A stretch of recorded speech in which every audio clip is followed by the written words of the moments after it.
Apartment.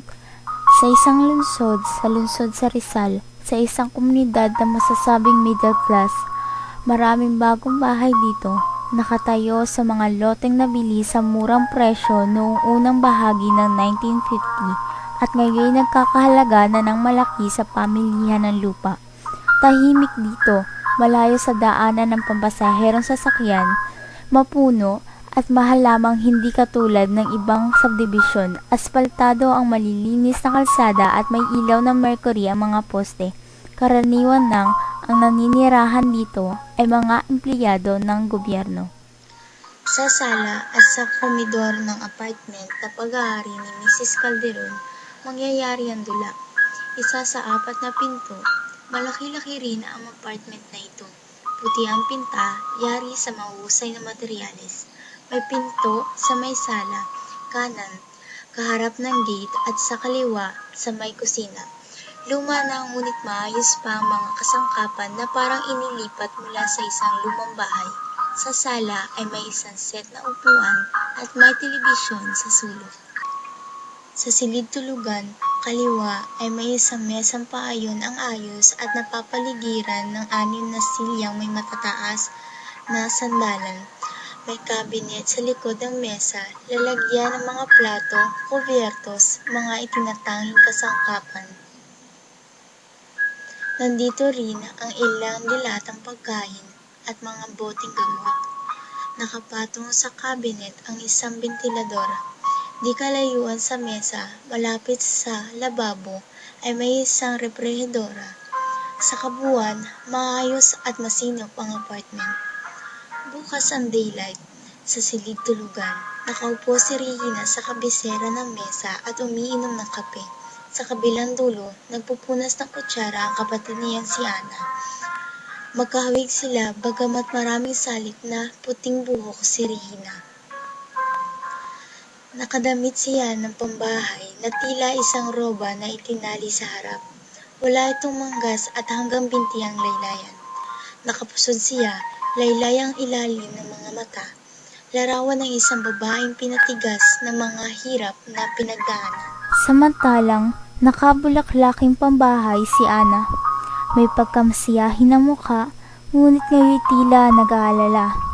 Sa tagpong ito, magsisimula ang ating kwento, na kung saan magmumulat sa ating mga mata sa tunay na anyo ng ating masalimuot na lipunan at ang pagiging bingi ng ating hustisya pagdating sa mga hinaing ng mahihirap at walang laban, at ang paghihiganti na kung saan ay walang maidudulot kundi kasawian.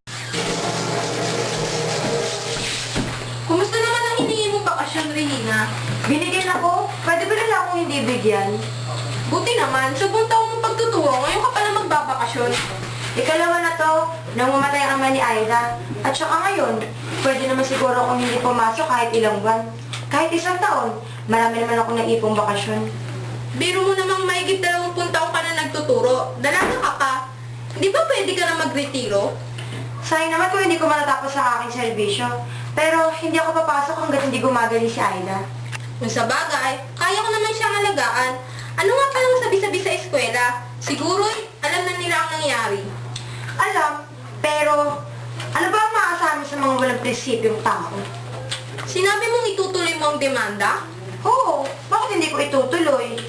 Kahit ano pa ang sabihin nila.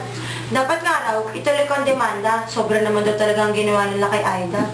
Pero Nakapag-aral si Aida doon. Kilala naman siguro siya. ang diferensya nga lang daw, mayor itong kalaban ko.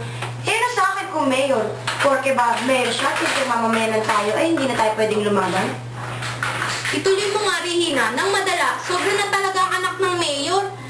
Ang akalain talaga riyan ay bitay, total bitay din siguro ang ibibigay sa kanila. Napakain mo na nga, Sabel? Opo. Bakit pa naghahanap ng kodo si Tony, ha, Ana? May kuya ko doon ng ilan na inililipat niya sa kwarto namin. Pabibili ko na lang siya ng isa pa bukas. Malabo ang mata nun, kailangan niya sa pag-aaral niya. Ibang-iba na si Tony, kaysa doon sa isa. Tingnan mo, prenting-prenting nakaupo, hindi man lang tulungan yung kapatid.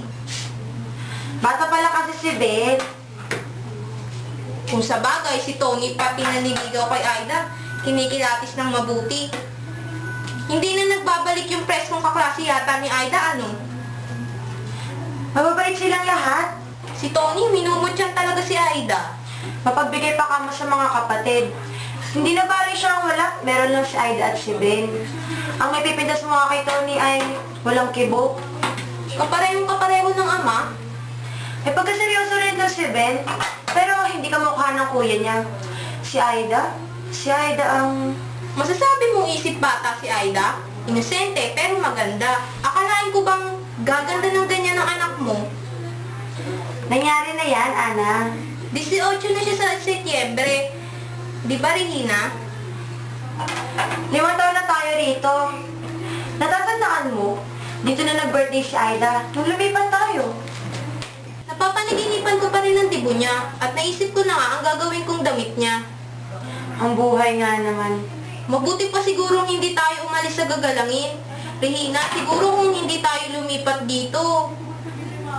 Sino makakalam na dito siya magkakaganyan? Bakante nga yun ang itaas ng bahay doon.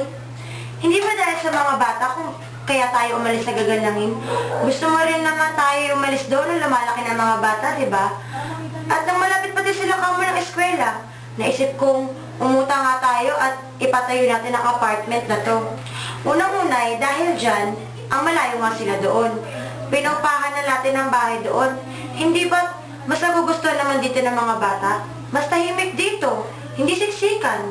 Oo nga, Regina. Aywan ko, Regina, pero kung minsan ngay naisip ko, kahit yata saan tayo pumunta, sinusundan tayo ng trahedya. Oo nga pala, naubos na nga pala ang gamot ni Aida, yung tranquilizer. Magpabili na tayo. Si Tony lang ang pabili natin at gabi na. Tony! Sandali na, kinakabit ko pa itong daylight. Ano bang napapansin mo kay Aida? May pagbabago ka bang nakikita? Hindi ba parang lumalala? Ang sabi naman ng doktor ay may shock pa siya hanggang ngayon. Totoo lang nasindak si Aida. Kung sa bagay, medyo nawawala na ang marka ng mga dagok niya. Yun namang sugat at galos, magaling na. Ang kinatatakot ko nga lang ay lalo siya nagiging nervyosin. Lagi niyang naaalala yung nangyari sa kanya. Ganun ba talaga yun? Mahusay ang gamot ay binibigay sa kanya ng doktor. Magaling ang psychiatrist na tumitingin sa kanya. Ganun kasi siguro kausay yung gamot na binibigay sa kanya. Tapos inihahalo natin sa pagkain niya. Iyon naman daw ang kailangan, sabi ng doktor. Sa linggo, punta ng doktor dito. Si Tony nga pala, iyong gamot.